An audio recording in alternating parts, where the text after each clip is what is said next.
Thank you, Rick. And our last speaker on the panel is Andrew White. So Andrew White is the Deputy Commissioner for Policy, Planning, and Measurement at the New York City Administration for Children's Services, where he oversees research, analysis, policy, and program development for the city's child welfare, juvenile justice, and early childhood education systems. From 1998 until earlier this year, he was director of the Center for New York City Affairs at the New School, an applied policy research center focused on child and family services, urban poverty, and public education. He was also a member of the faculty of the New School's graduate program in urban policy, where he developed the politics and media concentration. Andrew's published dozens of studies, reports, and book chapters on critical issues in urban policy and on strategies for community development, including most recently, Creating Collective Capacity, NYC's social infrastructure and neighborhood-centered services. For most of the 1990s, he was editor-in-chief of City Limits, a magazine serving the nonprofit sector that covers community development, housing, neighborhoods, and activism. Andrew's also the co-founder of the journal Child Welfare Watch and of the Center for an Urban Future. Andrew's talk today is People Create Change: Why Public Policy, Government, and a Liberal Arts Education Matter in the Fight Against Inequality. Please join me in welcoming Andrew.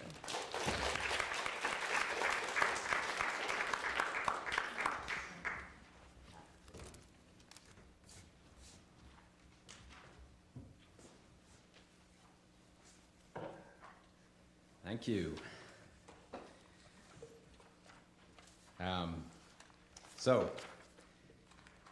Thanks to Merrick Fuchs and David Peretz and probably some others who organized this, and thank you to President Lawrence for having us here.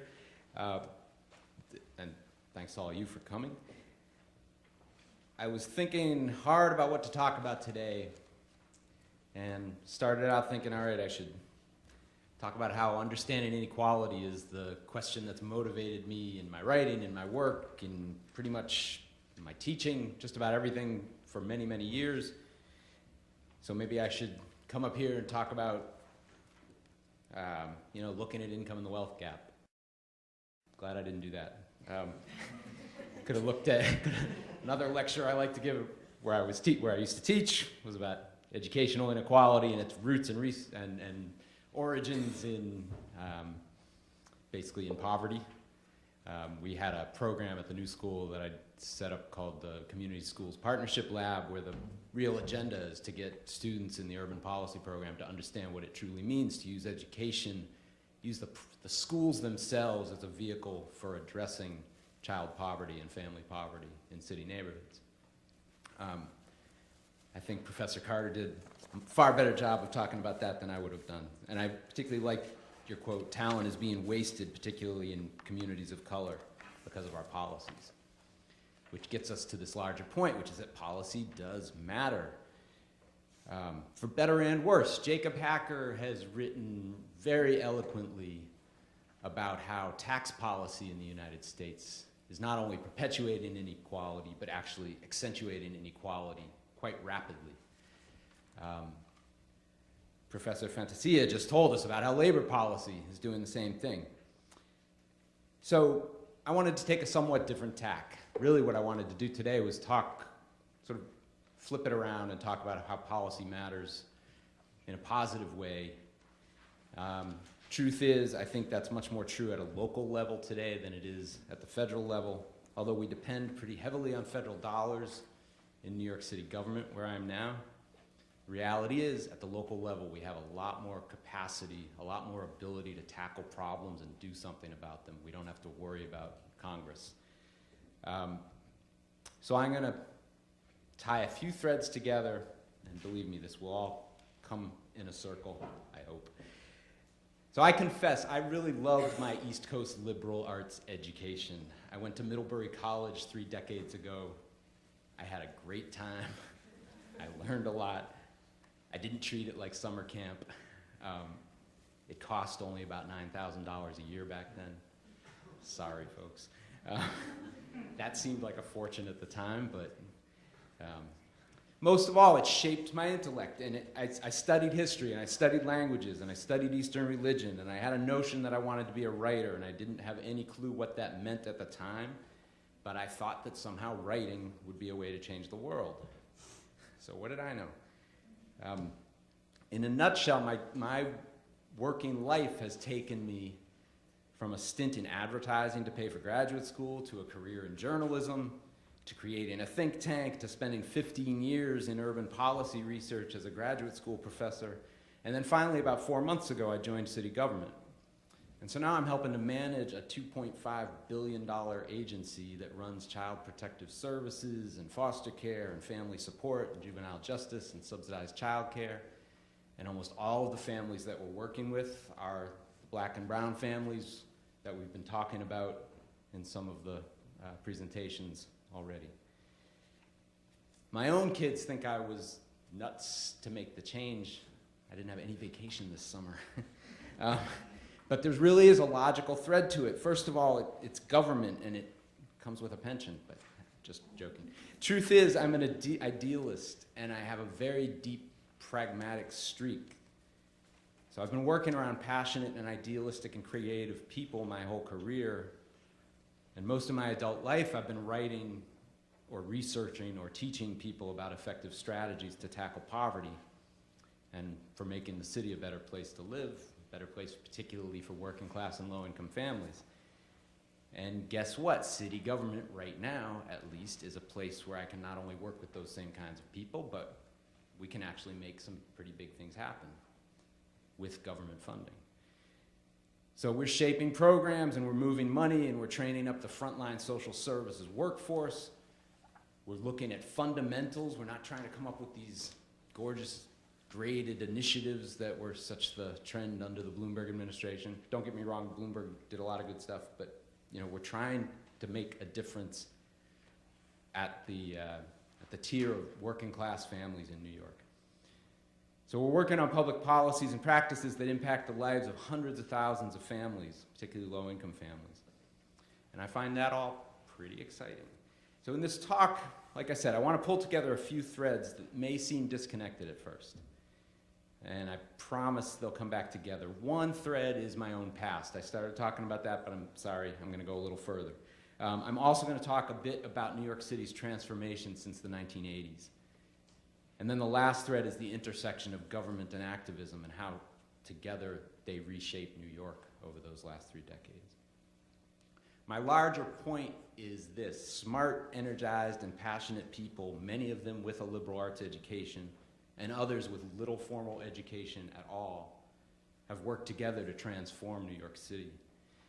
And many of them grew up poor, and many of them grew up in privilege, and some of them moved on and have left the city, and others are still in New York, still working at things they've been doing for their entire adult lives. They're working to make New York a more just city in the face of very powerful structural forces. And as we'll talk about probably towards the end of this, there's some things that are getting worse, but there's a lot that's been getting better. So I thoroughly agree with the critique that our system of higher ed excludes a lot of people, but I also want to remind us all that we probably don't want to toss out the beautiful baby with the dirty bath.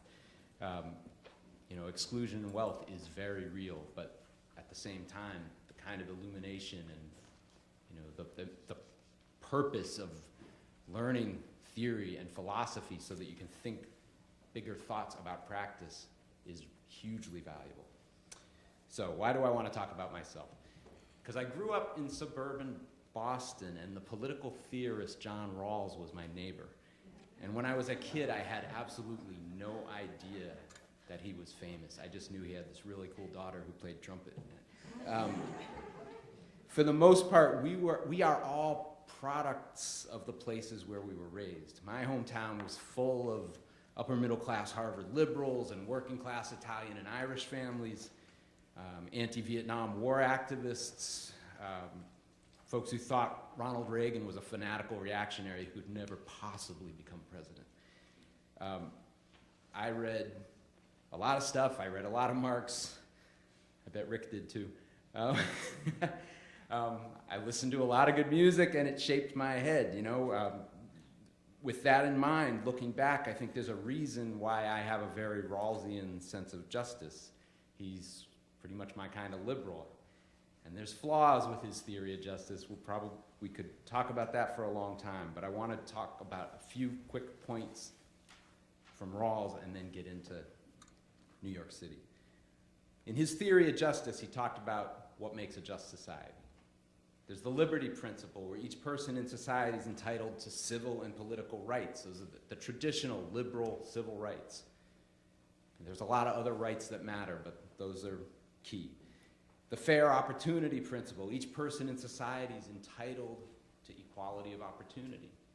We might want to say equity of opportunity now. And the difference principle. This is the one I really want to get to. Rawls says inequalities in wealth and income can in fact be acceptable. Inequalities can be just so long as they ultimately work to everyone's benefit. In other words, if everyone is made better off, then inequality can be justified. More importantly, he was saying that for inequality to be justified, the bottom has to come up. As we saw in some of these slides, sometimes the bottom comes up, but the top just accelerates through the roof. I don't know if that would qualify. I don't think so, but nonetheless, his fundamental point is as long as everybody's better off, maybe you can say this is a just society. So translate that to modern New York City. New York is the beating heart of world capitalism, and it's a ridiculously wealthy city and a ridiculously poor city at the same time. New York City struggles with a poverty rate above 20%. And even as the city has grown to more than 8.4 million people right now, and even as unemployment is finally declining, in fact, wages, it just came out the other day that wages in New York have finally begun to increase again. The city's tough to afford for anyone with an average income. Yet at the same time, there's great contradiction, great paradox here. Because of the real estate and finance industries and tourism and media, entertainment, all of those industries being in New York, they're creating millions of jobs with taxable income. New York City government pulls in more than $50 billion in local tax revenue every year. And you add to that another $24 billion in federal and state dollars, and you have a city budget of $74 billion. You can do a lot with that kind of money. You know, for those of you working in Yonkers, doing research in Yonkers, the stark difference between the resources in Yonkers, even in wealthy Westchester, versus the resources in New York City, it's very obvious. Mount Vernon and Yonkers poverty is very different from New York City poverty because the services don't exist in those communities that exist in the city. We spend more than $20 billion on the city's schools, and we spend more than $10 billion on cops and the fire department and courts and sanitation and parks and all kinds of very basic stuff that makes New York City livable. And we spend a lot more than that, a lot more than $10 billion on anti-poverty programs. Children's services, income supports, Medicaid, youth development, homeless services, legal services, aging, public health, mental health, and so on and on. And in many ways, that makes it a rich city for regular people. And for the most part, that money isn't squandered. I could argue that we have really politically aggressive unions in city government, so some of it does get squandered, but at the same time, there's value to the workforce in New York City government, and the workforce is valued. For the most part, that money's keeping people in their homes as much as possible. It's keeping them healthy. It's keeping neighborhoods safe and clean and fairly decent. These are decent places to live, even as we have high poverty rates. So I think there's a lot of truth to Rawls' statement that a capitalist economy that makes some people wealthy and others not could just possibly still improve life for everyone if it was designed with justice in mind.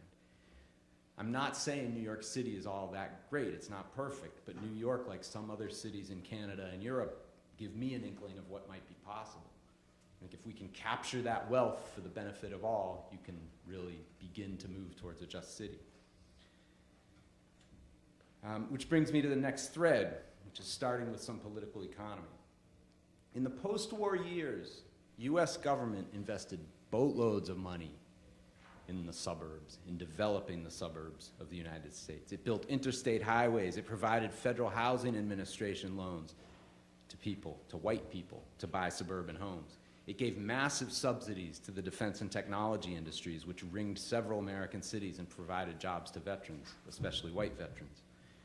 Nearly all of this was to the benefit of white people who moved out of the cities by the millions. New York lost more than 1 million white people between the late 1950s and 1970. And by the late 1960s, New York City had these incredibly stark racial divides. Black and Puerto Rican communities had moved in where Jewish, Italian, and Irish communities had moved out in Bronx and Brooklyn and elsewhere. Incomes were spiraling downward in the city at that time as manufacturing jobs moved. And that has just been a steady progression over many decades. I want to show a couple of video clips while I speak, if you want to switch this over.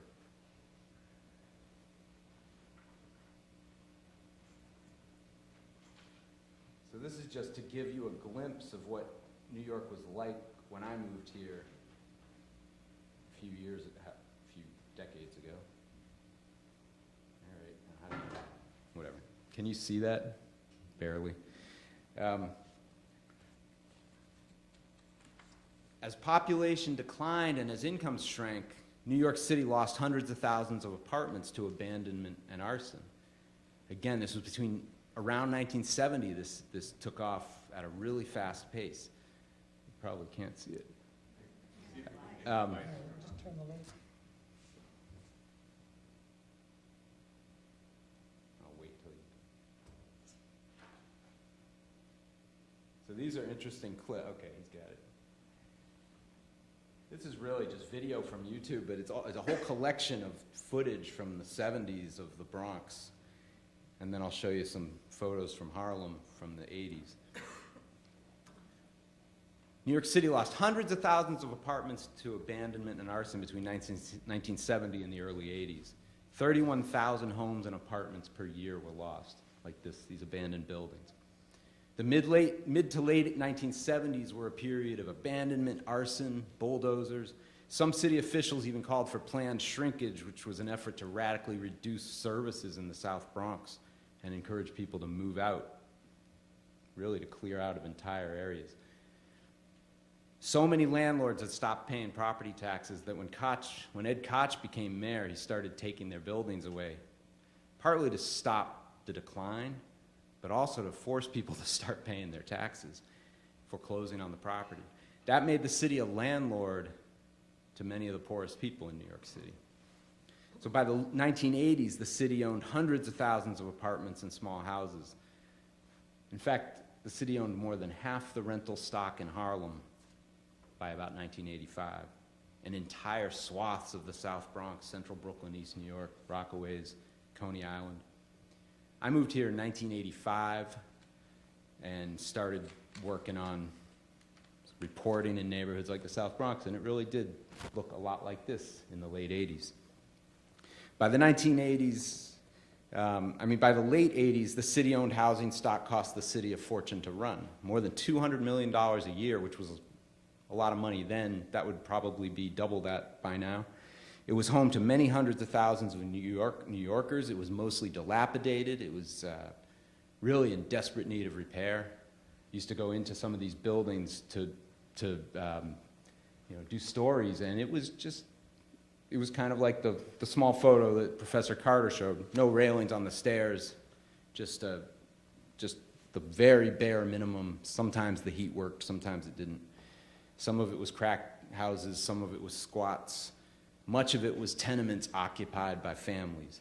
So this was New York City in the era of crack. It was more than 2,300 murders a year, almost 10 times the number of murders per year that we have today. AIDS, all kinds of things. It really did feel like things were going down the drain. Nonetheless, it was a good place to live for a lot of us, and that's in part because there was a lot of activism that came out of this. Starting in the late 1970s, radicals and activists who'd been part of the anti-war and civil rights movements organized citizens groups with their neighbors in many low-income neighborhoods, including the Lower East Side and Williamsburg. Yes, believe it or not, those were very poor neighborhoods once, not very long ago. Harlem, Washington Heights, Bushwick, the South Bronx, other districts. Church leaders and congregations also began to put together community development strategies. People stood in front of bulldozers on Kelly Street in Hunts Point, which is actually where some of these photos. Some of these are actually from a movie you might recognize. I don't know who put together this collection, but a lot of it's just news footage. A group called Banana Kelly was created by folks who just stood in front of bulldozers. The remarkable thing now is if you go to that neighborhood, Kelly Street and Intervale, where at that time it looked like this, it was just terrible. There's now gorgeous parks, and a lot of the buildings that were saved are beautiful buildings, and it's still a low-income, working-class neighborhood. People's Development Corporation, Los Suras, St. Nicholas Neighborhood Preservation Corporation, Northern Manhattan Improvement Corporation, Pueblo Housing Corporation, Sebco, Banana Kelly, Abyssinian Development Corp., good old Lower East Side, Cooper Square Committee, Interfaith Adopt-A Building. That's just a small part of the list of organizations that came out of that era. Homesteading, which was city-supported squats, basically, squats that were given government money to rebuild the buildings and become tenant-owned. Tenant interim lease program, where they took a bunch of these abandoned buildings, they organized the tenants associations, the city funded people to go in and do the organizing, plus gave money to do the renovations. Ultimately, we have Ed Koch, who was a real curmudgeon and a very difficult guy to deal with. He came up with more than $5 billion in capital funding to respond to this wide array of activist organizations to help support them and small landlords in redeveloping all that property. And it took 10 years to play out the first round of all that. But the transformation of New York City in the 1990s, it was not, most people look back at that era and think, oh, the 1990s, that's when Rudy Giuliani turned around New York. Guess what? He was the beneficiary politically. But this all started in the late 80s with this big infusion of money into community development. Till alone, the tenant interim lease program alone created 25,000 units of tenant-owned housing out of these abandoned buildings. Community management had double that, about 45,000 units. Nehemiah Housing, which was the development of small 2- and 3-family houses on plots that had been bulldozed. It was small home ownership with a rental down in on the first floor so that you could actually, low-income people could become homeowners. Low-income housing tax credits, which was the federal government's way of incentivizing the private sector, incentivizing wealthy people to put money into this, and ultimately almost doubled the amount of capital that went into the rebuilding in New York City's neighborhoods. So people fought back on a community level. A lot of those people in those organizations had a liberal arts education, just to remind you. They figured out how to use tax dollars and other sources of government support and regulation to move money into poor neighborhoods and rebuild the city. And it really was people like you and me. It was people with an education that taught them to think strategically, to think about the big picture, to understand the communities where they worked. And it was them working hand in hand with people from those neighborhoods. So organizers, community organizers, tend to come with backgrounds in anthropology or sociology or political science. The agency executives tend to have some kind of liberal arts degree. Some of them have a business degree, but they got that afterwards. It's a classic example of capturing value from the economy and using taxes and government and social investment to transform the city and improve people's lives. And it provided the underpinnings for the turnaround of New York City. I don't know how many of you have gone around the South Bronx lately, but I really encourage it.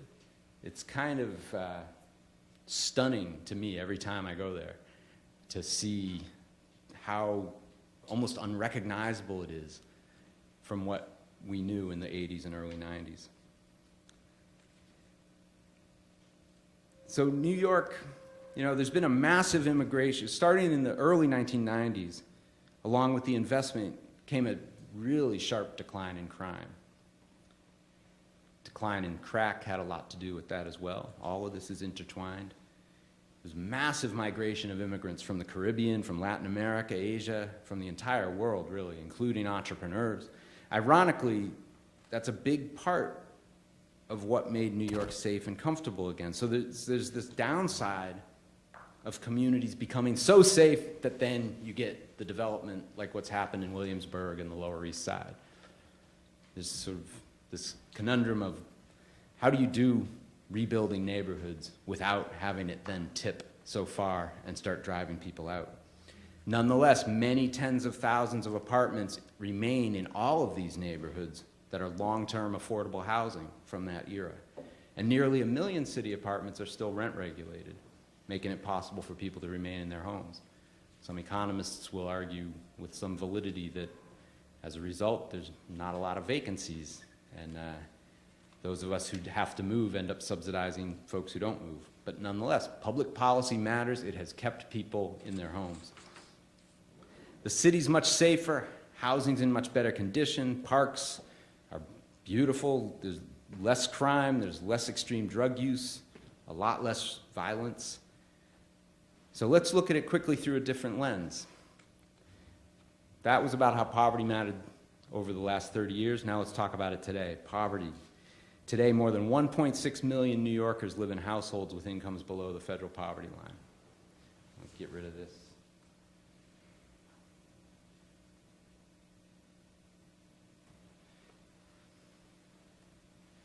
So today, more than 1.6 million New Yorkers live in households with incomes below the federal poverty line, and that amounts to 21% of city residents and 30% of children. So all the great stuff I just told you, guess what? 30% of children in New York City are poor. They're living in families that are either unemployed or marginally employed. Bottom tier of the workforce has not seen wage increases in many, many years. In fact, we've seen wage declines in the bottom 2/5 of the workforce in New York City right up until this year when it's begun to turn upward again.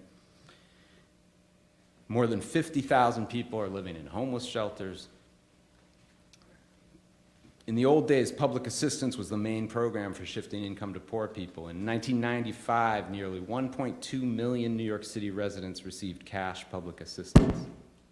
When Mayor Giuliani came into office, reducing crime and reducing welfare dependence, as he called it, were his two top priorities. When he left office 7 years later, just 462,000 New Yorkers were receiving welfare payments. So he managed to knock more than 600,000 people off welfare. And that number continued its steep decline right through the Bloomberg years. The number of people receiving public assistance in New York City at the end of the Bloomberg administration last December was 339,000, which had continued its decline even after the recession started in 2008.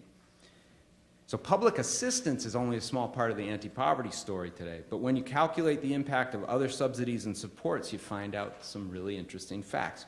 Rent subsidies and tax credits and food stamps and unemployment insurance, they're all making a huge difference in people's lives.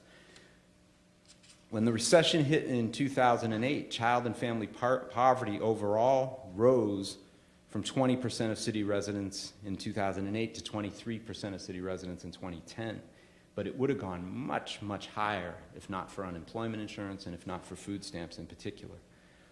By the calculation of the City Center for Economic Opportunity, we know that, quote, absent the economic stimulus initiatives, the poverty rate for this group of New Yorkers would have risen to 28% in 2010. So social policy still matters. It truly does matter because these programs kept almost 5% of the city's population out of poverty in the late 2000s.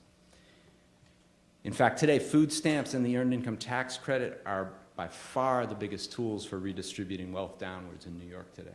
Between 2004 and 2012, the number of people receiving food stamps almost doubled to 1.9 million people. So today, 1.8 million New York City residents are receiving food stamps. The total value of food stamps in New York City exceeded $3.5 billion last year.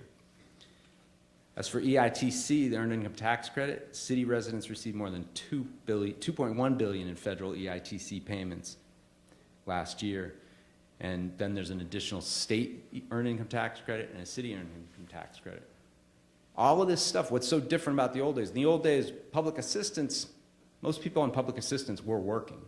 They were working off the books, and they were getting public assistance. The way Giuliani knocked the rolls down was by making people come in and do a paycheck-free job.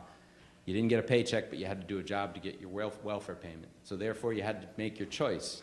Do you do the WEP work, the work employment program, welfare employment program for your check, or do you stick off on your off-the-books job and try and make yourself able to get by? Now what's changed is we subsidize the work. And this has evolved. It really began way back in the Nixon years, but the earned income tax credit blossomed under Bill Clinton. It was his sort of sneaking a wealth transfer in a way that the Republicans could abide. And it's really grown. Food stamps has grown more recently. So food stamps and tax credit dollars now contribute more to low-income families than traditional public assistance by a factor of more than 4 to 1. So I harp on all of this for one reason. People like you and me working alongside people who are living in the neighborhoods that are shaped by these economic forces, these structural forces, and by all the issues we're talking about around poverty, we make policy and practice happen. We make change happen. It doesn't just occur on its own. And it requires intention. It requires engagement and living in the city and working alongside people of different cultures and ethnicities and races and socioeconomic status. It requires applying skills, not only with good intent, but with some humility. And above all, it requires people to capture more of the value of the economic vitality of New York so that we can make it an even better place to live. New York is exceptional in many ways. Most of the cities in the United States don't have the economic engine that we have. On the flip side, we have the wealth and poverty gaps that are even beyond what you would see in some of the poorest cities in the country. But it gives us something to capture, some value to capture. The administration now is working on public health strategies that can begin to eliminate toxic stress in the very early years. Several of the projects I'm working on are really around how do we set that floor of opportunity higher so that we can actually have a better launch pad for kids as they go into school. So many of the families that are involved in the child welfare system are families that are experiencing the stress of extreme poverty or mental illness. I mean, maternal depression is a powerful force when it comes to poverty in just about anywhere you look. Substance abuse is clearly a factor. Domestic violence is a huge factor. 46,000 domestic incident reports called into the police every year in New York City. 46,000. All of these are the kinds of issues we're dealing with, but when you think about what the impact of that is on child development at an early age, you begin to understand, well, when you combine understanding the impact there and looking at the science of brain development, you begin to understand why behavioral issues play out later in life and undermine school performance and school success, and ultimately independence as an adult. So we're trying to address those. There's a lot to do. We need very smart people to do it. We need people who can write. We need people who can think. We need people who can synthesize facts and develop strategy. All of that comes from studying in a liberal arts institution. You have to have a vision and a passion for change to want to do this work and to be able to do it every day and be able to get out and work with people who are very different from you, who have very different backgrounds from you, and do it again with humility so that the respect is mutual and productive. And that's, I really don't know any better way to prepare to make change than to work out of a place, whether it's Sarah Lawrence or Smith or Stanford or any of the other schools we're talking about this afternoon. I think on the flip side, though, it is very difficult to look back. I came out of a place where many of my friends went into teaching, they went into the nonprofit sector, and yet at the same time, So many of the people I went to college with ended up in the financial sector.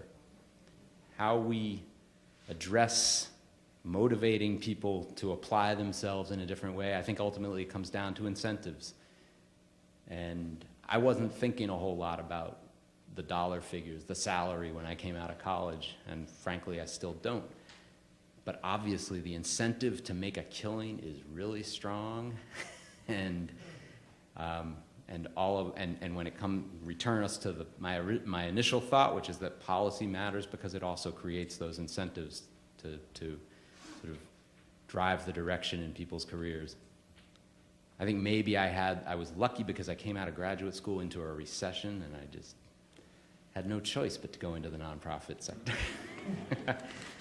Actually, I was in journalism. I was in nonprofit journalism before journalism became nonprofit. So there you have it. Thanks.